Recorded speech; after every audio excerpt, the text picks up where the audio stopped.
Para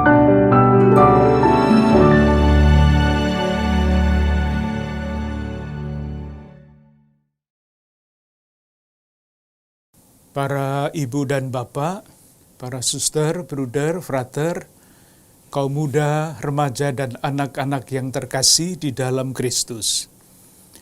Bersama dengan seluruh gereja, pada hari Rabu tanggal 2 Maret 2022 yang akan datang, kita akan memasuki masa Prapaskah. Kita semua tahu, Prapaskah adalah masa khusus penuh rahmat. Masa dan kesempatan bagi kita untuk lebih membuka hati kepada Tuhan yang selalu menyertai, membimbing, serta meneguhkan kita di dalam peziarahan iman kita. Masa Prapaskah kan bermuara pada hari-hari Pekan Suci, saat kita diajak untuk mengikuti Yesus lebih dekat dalam sengsara, wafat, dan kebangkitannya. Dengan cara itu, kita mengungkapkan komitmen kita untuk semakin tekun dan setia mengikuti Yesus. Kita diajak menggunakan kesempatan istimewa ini untuk semakin merasakan dan bersyukur, karena begitu besar kasih Allah akan dunia ini, sehingga Ia telah mengaruniakan anaknya yang tunggal, supaya setiap orang yang percaya kepadanya tidak binasa, melainkan beroleh hidup yang kekal. Kasih Allah yang begitu besar inilah yang dicurahkan sampai sehabis-habisnya bagi kita murid-murid Yesus. Kasih Allah yang kita rasakan dan syukuri akan terus-menerus membaharui hidup kita, sehingga kita dapat bertumbuh semakin selaras dengan martabat kita sebagai gambar Allah. Itulah yang dinyatakan dalam kisah penciptaan. Maka Allah menciptakan manusia itu menurut gambarnya, menurut gambar Allah diciptakannya dia. Laki-laki dan perempuan diciptakannya mereka. Pada tahun ini, kita menjalani masa Prapaskah ketika kita umat Katolik Keuskupan Agung Jakarta secara khusus ingin mendalami faham mengenai martabat manusia dan berusaha mencari jalan-jalan kreatif untuk menjunjung tinggi dan menghormati martabat manusia itu. Oleh karena itu, yang pertama-tama mesti kita pahami adalah jati diri kita manusia menurut keyakinan iman kita. Sebagaimana sudah disampaikan pada awal, menurut kitab Kejadian, manusia diciptakan sebagai gambar atau citra Allah, sebagai puncak karya penciptaan. Kisah yang ditutup dengan pernyataan sungguh amat baik menegaskan martabat manusia yang mulia. Namun, di samping kisah penciptakan manusia sebagai gambar Allah, kita temukan juga kisah penciptaan yang lain yang menyatakan bahwa Allah membentuk manusia dari debu tanah.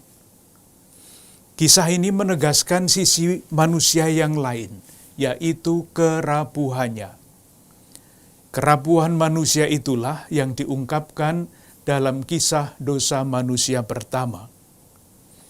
Melalui dua kisah penciptaan manusia yang berbeda ini, diungkapkan keyakinan iman mengenai jati diri kita manusia.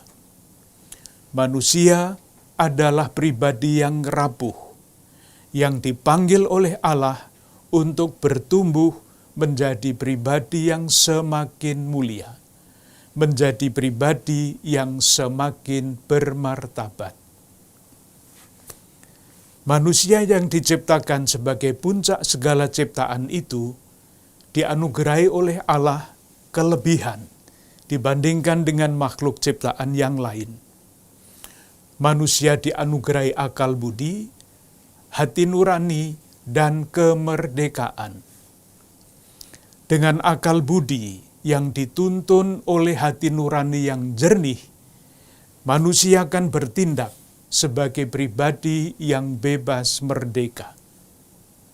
Dengan kemerdekaannya, manusia diharapkan dapat mengambil keputusan-keputusan yang dilandaskan pada kesadaran diri yang paling dasar sebagai ciptaan.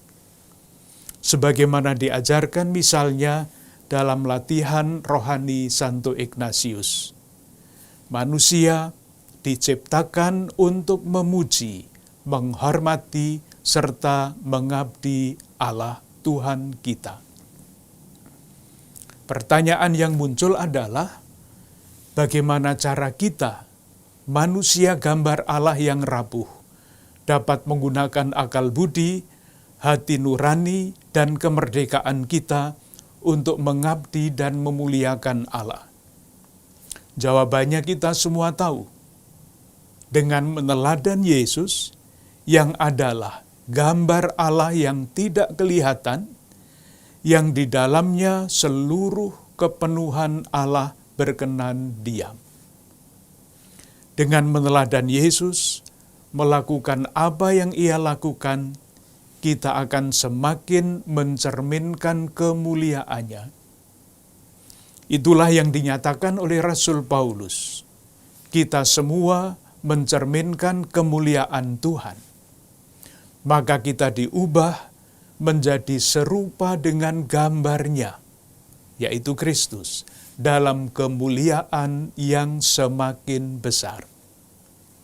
Dengan cara ini kita tumbuh dalam bahasa kita menjadi pribadi yang semakin bermartabat. Saudari-saudaraku yang terkasih, ada banyak wajah Yesus yang dapat kita temukan di dalam kitab suci untuk kita teladani. Salah satu wajah itu ditampilkan oleh Petrus di dalam khotbahnya, yaitu Yesus yang berjalan keliling sambil berbuat baik. Yesus Kristus ini diwartakan sebagai yang telah menyerahkan dirinya bagi kita untuk membebaskan kita dari segala kejahatan dan menguduskan bagi dirinya sendiri suatu umat kepunyaannya sendiri yang rajin berbuat baik. Dalam arti ini, kita dapat mengatakan bahwa manusia yang bermartabat adalah manusia yang rajin berbuat baik. Atau memakai kata-kata Yesus di dalam Injil, menjadi pohon yang baik yang menghasilkan buah-buah yang baik. Dalam rangka meneladan Yesus yang berkeliling sambil berbuat baik itu, dapat kita tempatkan nasihat-nasihat yang diberikan oleh Rasul Paulus untuk berbuat baik berikut ini. Titus diberi nasihat untuk menjadikan dirinya teladan dalam berbuat baik. Jemaat di Tesalonika didoakan agar Allah dengan kekuatannya mencempurnakan kehendakmu untuk berbuat baik. Timotius diminta untuk memperingatkan jemaat yang dilayaninya agar mereka itu berbuat baik. Bagi jemaat Galatia, dan tentu saja bagi kita dinasihatkan, janganlah kita jemu-jemu berbuat baik. Karena itu, selama masih ada kesempatan bagi kita, mari kita berbuat baik kepada semua orang. Tidak jarang, berbuat baik itu mesti disertai pengorbanan yang besar. Itulah yang ditegaskan oleh Petrus di dalam suratnya. Karena itu, baiklah juga mereka yang harus menderita karena kehendak Allah, menyerahkan jiwanya kepada Pencipta yang setia dengan selalu berbuat baik. Selain itu, Rasul Yohanes menegaskan bahwa barang siapa berbuat baik, ia berasal dari Allah. Kutipan-kutipan ini kiranya cukup untuk menyimpulkan bahwa dengan rajin berbuat baik, kita menyatakan martabat kita sebagai citra Allah. Dengan rajin berbuat baik, kita mewujudkan cita-cita kita sebagai umat Keuskupan Agung Jakarta untuk semakin mengasihi, semakin peduli, semakin bersaksi. Perbuatan baik adalah wujud kasih dan kepedulian kita, serta bentuk kesaksian kita. Ada sekian banyak perbuatan baik yang dapat kita simpulkan dari kutipan-kutipan kitab suci yang kita dengarkan pada hari ini. Yesus menunjukkan jalan-jalan yang konkret pula. Memandang orang lain secara positif, dengan tidak mengadili atau menyalahkan. Yang juga sangat aktual adalah nasihat untuk terus menjadikan kata-kata yang keluar dari mulut kita sebagai kekuatan yang meneguhkan, tidak memecah belah. Kata-kata yang keluar dari dalam hati mesti menjadi berkat, bukan kebohongan, bukan ujaran kebencian, bukan fitnah. Kata-kata kita mesti diterima dan dirasakan oleh orang lain sebagai buah yang baik karena keluar dari perbendaharaan hati yang baik.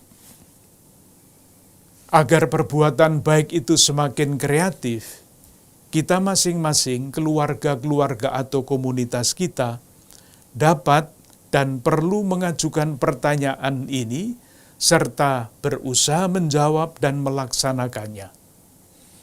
Perbuatan baik apa yang mesti kita lakukan dalam lingkungan hidup kita yang konkret, yang dapat mencerminkan martabat kita sebagai murid-murid Kristus dan sekaligus memuliakan martabat orang lain. Tidak mustahil pada suatu saat, karena berbagai macam alasan, kita akan merasa lelah melakukan perbuatan baik. Kalau demikian, nasihat Rasul Paulus ini pantas kita pegang. Karena itu, saudara-saudaraku yang terkasih, berdirilah teguh, jangan goyah. Giatlah selalu dalam pekerjaan Tuhan, artinya berbuatlah baik, sebab kamu tahu bahwa dalam persekutuan dengan Tuhan, jerih payahmu tidak sia-sia. Saudari-saudaraku yang terkasih, ketika akan mengakhiri pesan ini, saya teringat pengalaman saya ketika berjumpa dengan seorang guru hampir 25 tahun yang lalu. Guru itu ditempatkan di wilayah yang masyarakatnya sama sekali tidak mengenal gereja Katolik. Tetapi guru itu terus menjalankan tugasnya lebih daripada yang diwajibkan. Pada akhir perjumpaan, guru itu mengatakan kepada saya, "Romo, saya melakukan itu semua supaya masyarakat di sini tahu bahwa orang Katolik itu hanya ingin berbuat baik." Pesan yang sangat mengesankan.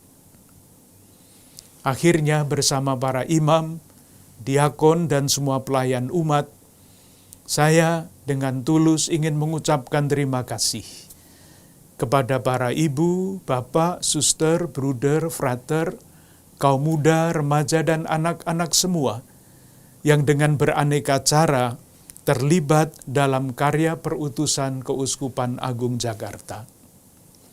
Kita berharap melalui berbagai prakarsa yang kita jalani selama masa Prapaskah, kita terus dapat membaharui diri, bertumbuh menjadi pribadi yang semakin bermartabat dan semakin serupa dengan Kristus, Sang Manusia Sejati. Salam dan berkat Tuhan untuk Anda semua, keluarga-keluarga, dan komunitas Anda. Bunda Maria dan Bapak Yusuf, doakanlah kami.